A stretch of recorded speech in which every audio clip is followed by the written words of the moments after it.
So coming to the third component that models our relationship world, right? It's about the values that guide us, right? Again, it's a very deep topic about values. I mean, the person you are and the person you become, or actually, I mean, it largely depends upon what values you have imbibed with yours in yourself, right? Take example, a person who values security will have a different life compared to a person who values adventure. Okay, and take another one example, like a person who values caring, like caring for others, will have a different life again compared to the person who values certainty or financial success, right? Again, author gives one story of this person John in this book. Okay, so let us take this guy John, who is 45 years old and who has a wife, two kids, working, right? So this is his life, and the author asks John to quickly and spontaneously list down some 10 values that I mean, the 10 values, the top 10 values which he thinks is very important for him, right? I'll just quickly, I mean, take you through these 10 values what John has listed when the author talks about, right? So his list looks like this. First one is adventure, second is fun, love, contribution, lifestyle, financial security, integrity, trust, harmony, and health. Right. So these are the top 10 values which John has listed. So we'll analyze these values and the situation based on the situation of John's life. Right. So if you see the top three values he has listed is first is adventure, second is fun, and third is love. Right. So if his wife comes to know that he has love, love is in third place, I mean, we don't know what will happen.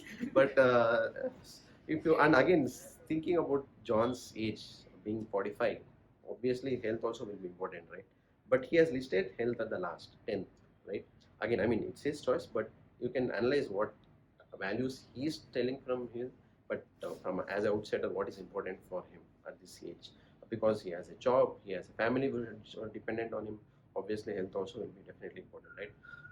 So these values, right? Again, if a person who values security marries a person who values adventure, there can be some trouble or conflict that may arise. So that again we have to sit and discuss, right?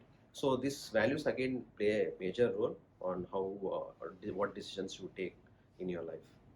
Yeah, and the fourth point is reference. And since childhood, we've all had, at least most of us would have had a role model, right? We look at some person or a celebrity, like, I want a lifestyle like him or her.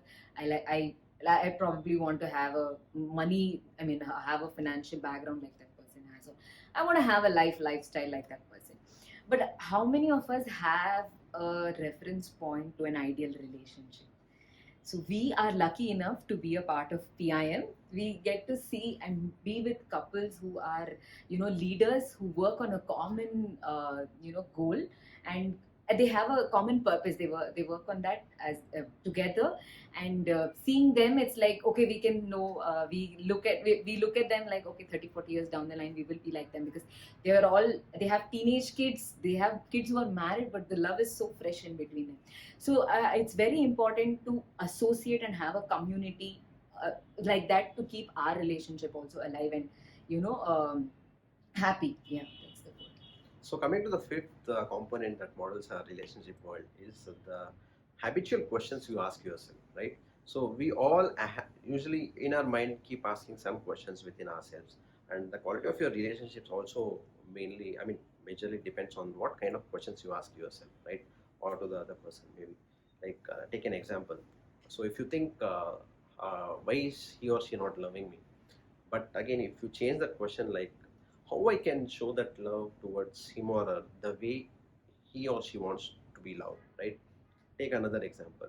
Uh, I mean, how can I get that respect from him or her? Instead of this question, if you can change it to this something like this, right? How I can show respect from my side towards him or her? Okay.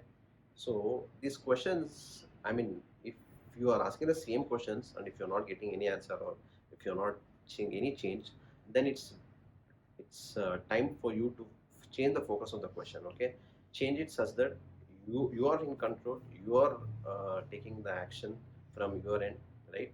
And then you will see the results eventually, right? So these questions, what you ask and how, I mean, you will feel more empowered because you are doing from your end. Yeah. And the last one is the emotions that rule. I think this is a very sensitive topic because we let someone else rule our relation. I mean, emotions. Why? Because something that the person opposite to you says triggers your anger. I mean, that means you're allowing the other person to invade the emotion that we have. And emotion is something that can be controlled by us, but I think nobody understands. In fact, including me, when I was reading, I'm like, how can I control my emotion? Everybody says you can control your emotions, but it's not as easy as it looks like. So when you're allowing another person to invade into your territory of emotions, you need to be very careful. So if you give joy, happiness, that is a positive emotion, you get back positive. And similarly, illness, fear, anger, all of this, what you give back is what you'll get. So if you have a control of your emotion and you're able to give back positive emotions, you will be able to rule emotions in the right way. Otherwise, if you're giving back negative, then you're getting back negative. So if a person is someone who feels guilty about everything, looks at a simple situation, also will find only guilty emotions in that. But rather, if we change the way, the vocabulary of our emotion, then we will be able to handle the emotions and not let another person, it can be your spouse, it can be your parents, you will not let them come into your area and rule over. So yeah, that's the sixth point. So to summarize all the 6 components that models our relationship world, the first one is the beliefs that limit us. Our key decisions that we take. Third one is the values that guide us. The fourth one is the reference. The fifth one is the habitual questions we ask ourselves. And the sixth one is the emotions that rule us. Yeah. So probably this was. I hope this was a value add.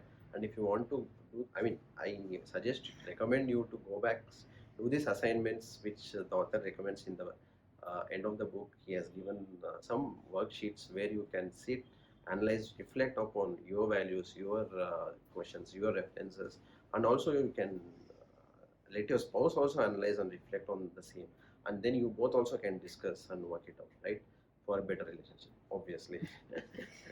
Okay, this is what I wanted to share. Thank you. We wanted to share. Thank you. Thank you.